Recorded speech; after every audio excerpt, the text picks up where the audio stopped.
Repita, por favor, a tua manchete. A pergunta que não quer calar, que na realidade a gente já sabe, quem é o candidato à presidência da República dos banqueiros, que é um grupo muito poderoso no nosso país? Houve uma série de reportagens ao longo das últimas semanas e vários banqueiros que não querem ser ali citados nas entrevistas, mas presidentes de grandes bancos, gestores de grandes financeiras, alguns empresários desta área foram claros. Eles não acreditam mais numa terceira via e eles compreendem que haverá sim a polarização entre o presidente Bolsonaro e o ex-presidente Lula. E nesta polarização, eles obviamente vão votar no Lula e vão apoiar o Lula. O que nos chama a atenção é que, claramente, os banqueiros e todo o mercado financeiro detesta o presidente Bolsonaro, mesmo detesta, muitos, porque eles estão perdendo muito, em razão de algo necessário no nosso país, e que, às vezes, há ali uma situação em que realmente precisa quebrar. E o presidente Bolsonaro quebrou oligopólios dos grandes bancos. Todo o dinheiro, por exemplo, que são já milhões diários que corre pelo Pix, não passa pelo sistema bancário. Os bancos não têm lucro sobre o dinheiro que é gerado e trocado e transacionado no Pix. Só um exemplo. Fora ainda a entrada das fintechs e de uma série de bancos digitais que vieram com taxas competitivas, serviços competitivos e compreendendo realidades que muitos grandes bancos fingem que não é com eles. Então, se uma pessoa ganha ali seu dinheirinho, porém trabalha e mora numa favela, que não tem como demonstrar um endereço, não tem como comprovar seu endereço, não tem rua, não tem número na sua casinha, não tem como tirar, é um desbancarizado. Pois as fintechs, algumas estão ali dizendo, eu lhe acolho, eu entendo a sua realidade. Eu sei que não é porque o senhor está morando mal que o senhor não paga, eu confio no senhor. Isso é um ganho para o nosso país. E é a turma que costuma ganhar muito, está muito brabo e quer voltar para o tempo do Lula, porque no tempo do Lula eles ganharam muito.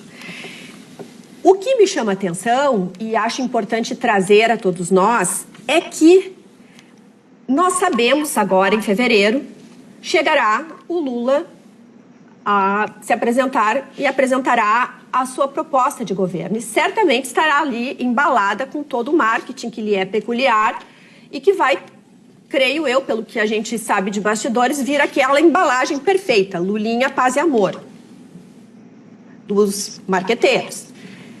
Mas se a gente agora presta atenção no que vários integrantes do Partido dos Trabalhadores têm oferecido às mídias, e grandes mídias, tá aí, qualquer um pode ver.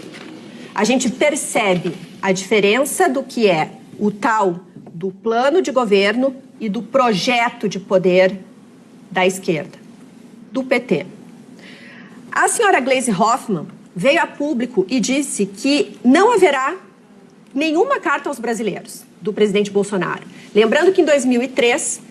o presidente Bolsonaro precisou fazer essa carta aos brasileiros, dizendo como ele vinha com um discurso muito radical e nunca vencia as eleições. Quando ele moderou seu discurso, ele venceu as eleições. E aí, ele precisou dizer ao mercado, olha, eu vou cumprir contratos.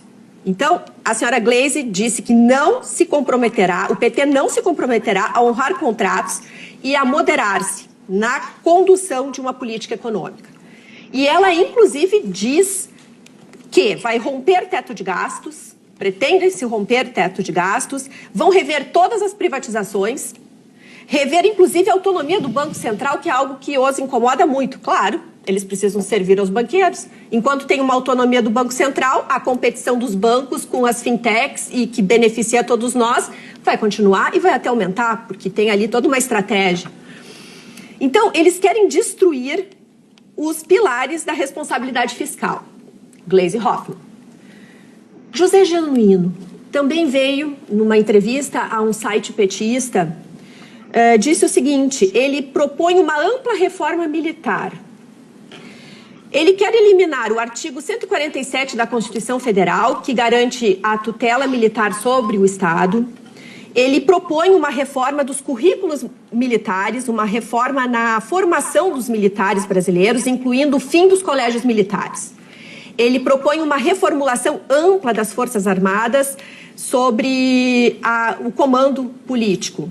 Também quer uma força latino-americana contra os Estados Unidos, quer uma quarentena a quem ocupa a função pública e a retirada total do que ele chama de excesso de militares no governo executivo e comenta o excesso do poder do presidente Bolsonaro nesse sentido. Aspas, o governo Lula tem que quebrar várias tutelas.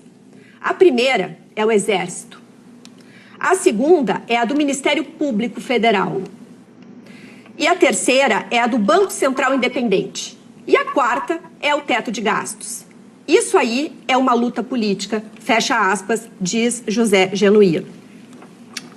Por fim, mas não menos importante, a ex-presidente Dilma, também nesse mesmo site petista, conversando com o mesmo entrevistador, disse nestas últimas semanas que ela comentou sobre a força e como foi a Venezuela, como o Hugo Chávez agiu na Venezuela. Eles estavam ali num debate e ela disse, o Chávez não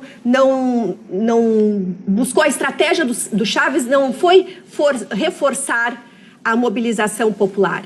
Ele focou no Exército.